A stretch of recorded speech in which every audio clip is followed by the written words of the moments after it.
Rajabali Ibroni. مریم اوچا لبا بیا بچه.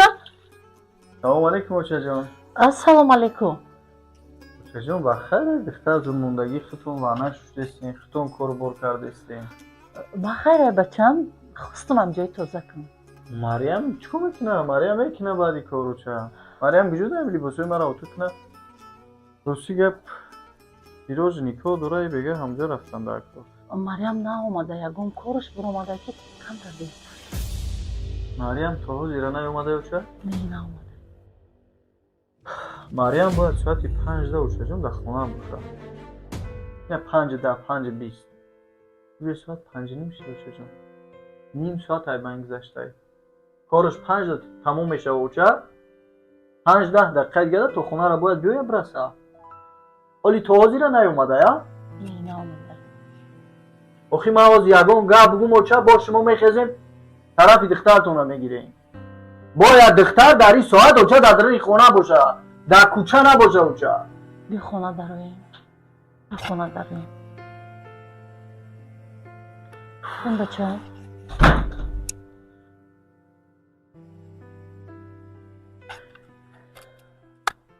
اوچا جان من شما را نگفتم که همین دختر نه کار کردنش در کارای نه پولش در کارای نه همین خونه بر اومدنش در کارای.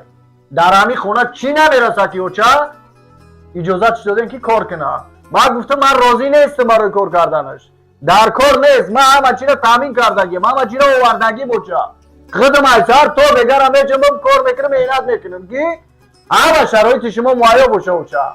ای دخترت باشه گفتی کارش مون چقدر بگذشت اوچا. من گفتم هم طرف کار کنه جهان بینیش وسیع شود عصباش آرام شود. در خونه آدم زهر میگیره بچه. زهر آدم میگیره. اوچا جان همین مایده این امروز که نیم ساعت دیر کرد پگه 1 ساعت دیر میکنه. روزی دیگه 5 ساعت دیر میکنه. بعد بود یک روز 2 روز خونه نمیویه اوچا.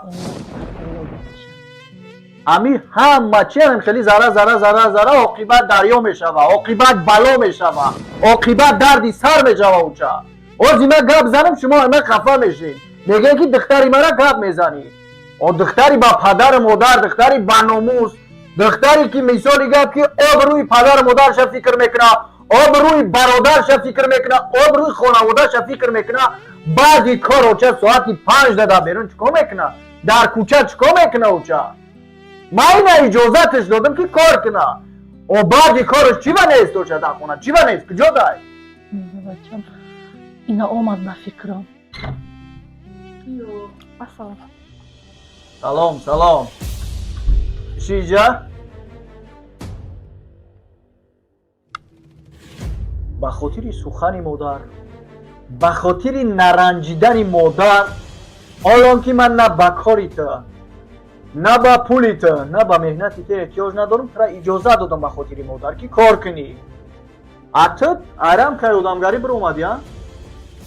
ساعتی چند کار بود میکنی؟ ساعت 5. اینجا چند ساعت؟ 5:48.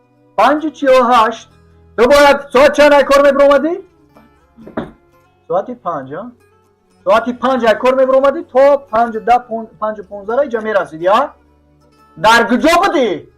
یه بار فکر میکنی که من در کوچه وقتی میگردم در این ساعتی شب در این ساعتی بگه آبروی پدری ما میرزه، آبروی مادری ما میرزه، آبروی خانواده ما میرزه. و دختری با پدر مادر دختری اکادور در کوچه در این ساعت چیکار میکنه؟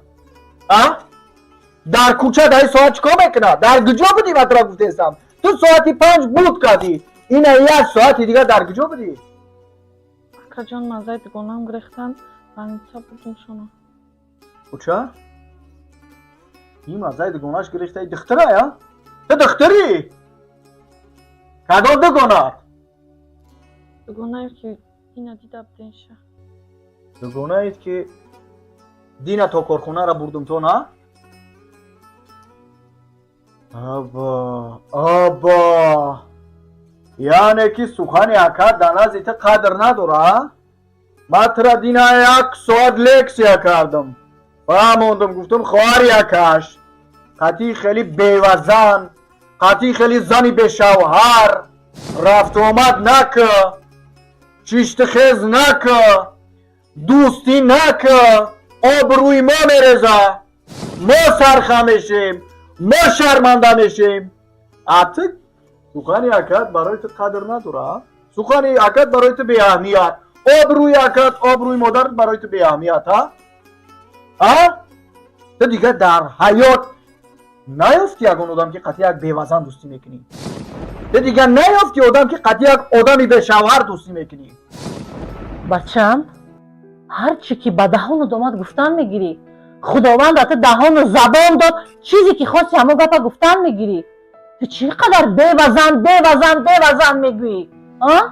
تو چی بدی بیوزن دیدی؟ تو چقدر طعنه میکنی؟ کیم من مادرت، من بیوزنم، من با بیوزنیم هر دی شما کلام کردم. تو در رو برای من بیوزن میگویی؟ تو مرا بیوزن میگویی؟ در کوچه مرا چی میگوین؟ در کوچه مرا چی میگوین؟ تو فراموش نکن اکثر این بیوزن ها از هزاران مردها دیده مردترند، چون که بالای ضعیف بودنشان، بالای بیچاره بودنشان، بالای بدبخت بودنشان، بالای تنها بودنشان چندین فرزندای کلان کردن، چندین فرزندای تربیه کردن، چندین فرزندای خوراندن و پوشاندن. لیکن با مثل شما برای نامردها آبروی خودشانه، ناموس خودشانه، زن و فرزند خودشانه در کوچه نپرتفتند، محتاج در هر مرد و نامرد نکردند.